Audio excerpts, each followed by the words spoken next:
السلام عليكم ورحمة الله وبركاته. ازيكم يا حبايبي الغاليين؟ يا رب تكونوا بألف خير.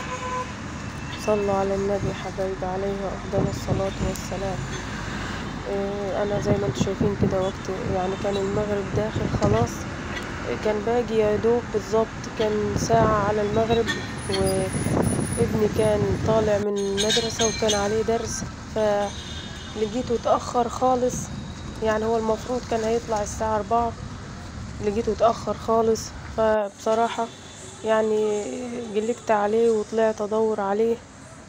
كنت رحت له مكان الدرس، ركبت مواصلات ورحت مكان الدرس أشوفه اتأخر ليه. وفعلا طلع جلجي في محله. ابني كان متخانق مع حد هناك عند الدرس وكانوا معورينه، ولقيته قاعد بيبكي. بصوا، أنا قلبي اتخلع من مكانه لما شفته قاعد كده على الرصيف وبيبكي. وقلت الحمد لله يا رب، الحمد لله إن أنا رحت في الوقت المناسب. الله أعلم كان هيحصل إيه لا قدر الله. بصوا، أنا حتى النهاردة ما فطرتش كويس أنا والعيال. كنت عاملة لهم شوية فول وخلاص حضرت، ولقيته اتأخر فطلعت عشان أشوفه. سبت اخواته في البيت وطلعت أشوفه، والحمد لله إن أنا رحت أشوفه. قعدت كده بعد ما أخدته وروحنا وقال لي يا ماما ده كان حد بيترازل عليا وأنا ماشي في حالي وبيترازلوا عليا. طبعا أي حد في حتته زي ما انتوا عارفين كل واحد بيتحمى في مكانه. فالحمد لله رب العالمين. يا رب احفظ لي ولادي يا رب، ما ورينيش فيهم حاجة وحشة أبدا، لأني هما ماليش غيرهم. قعدت كده مع الصغيرين شوية،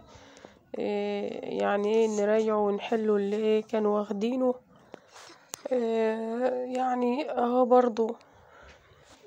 برضو بحب أتابعهم كده من وقت للتاني، أشوف برضو هما ماشيين ازاي وعاملين ايه. وابني الكبير بعد ما روحنا فضل قاعد مع نفسه زعلان، ويقول يا ماما أنا دلوقتي في حالي وما بحتكش بحد ولا بكلم حد ولا بتعرض لحد، ليه عايزين يضايقوني؟ ليه بيعملوا معايا كده وانا في حالي؟ لازم ابقى معلش في الكلمة، لازم نبقوا بلطجية عشان نعرفوا ناخدوا حقنا. المحترم دلوقتي في الزمن ده هو متاكل حقه. مش عارفة والله، ما كنتش عارفة ارد عليه اقول له ايه. فعملت لهم كنت بحضر الفطار، عملت شوية فول وكانت واحدة جارة ليا ست كويسة، غير اللي هي كانت مدياني الحلل البايظة دي. ست كويسة وعطتني طبق مخلل، والحمد لله رب العالمين فطرنا والحمد لله. الحمد لله نعمة، كله نعمة من عند ربنا، الحمد لله. بص يا حبايبي، بخصوص جارتي اللي هي كانت مدياني الحلل البايظة دي اللي انتوا شفتوها في الفيديو اللي فات. اغلبكم قال لي لا ارجعهم لها، او في ناس قالت لي بيعيهم.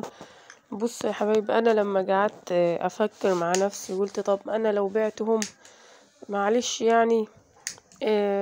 هي كده حسبت عليا ان انا خدتهم واستخدمتهم، وبصراحة انا عايزة ابقى في حالي. هي ممكن مش عارفة اقولها لكم ازاي.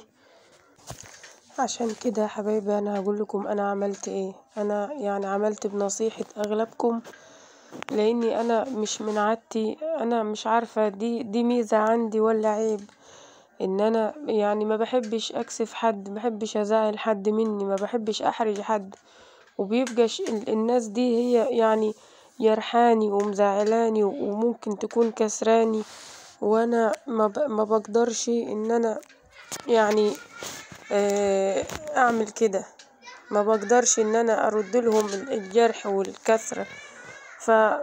ممكن اكتم في نفسي وازعل، ولا اني ازعل حد مني. بس أنا فعلا المرة دي حسيت بكسرة شديدة وإهانة شديدة. يعني أنا قلت في بالي لو أنا جيت على نفسي زي كل مرة ما بعمل، يعني ولادي لما يشوفوا الحية دي ويعني ابني دلوقتي برضو كبر وعيالي برضو فاهمين ويعني عارفين كويس، ما بقوش صغيرين. فيعني ابني برضو هيقول لي يعني أنا هحرجه هو، برضو هقلل منه هو. ده غير ان هو يعني هيأنبني يقول لي يا ماما ليه خدتي الحاجة دي يا ماما، احنا مش يعني انتوا عارفين العيال في السن ده يعني بتحس بمهانة وإهانة. فانا يعني اضطريت ان انا اخبط عليها في نفس اليوم، قلت لها كتر خيرك والف شكر على اللي انت يعني عملتيه معايا وعلى الحاجة اللي اديتيها لي.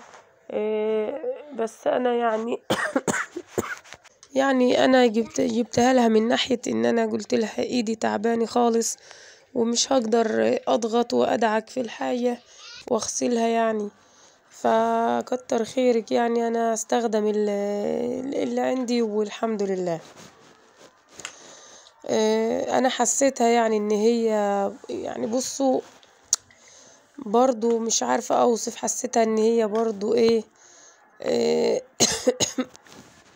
اتضايقت. بس طيب ما انا اتضايقت لما انت جبتهم لي، ما معلش انت ما فكرتيش في نفسيتي، ما فكرتيش ان انا برضو هتضايق وهزعل لما انت تجيبي لي حاجة زي دي. يعني معلش زي اللي مرضهوش على نفسي مرضهوش على غيري.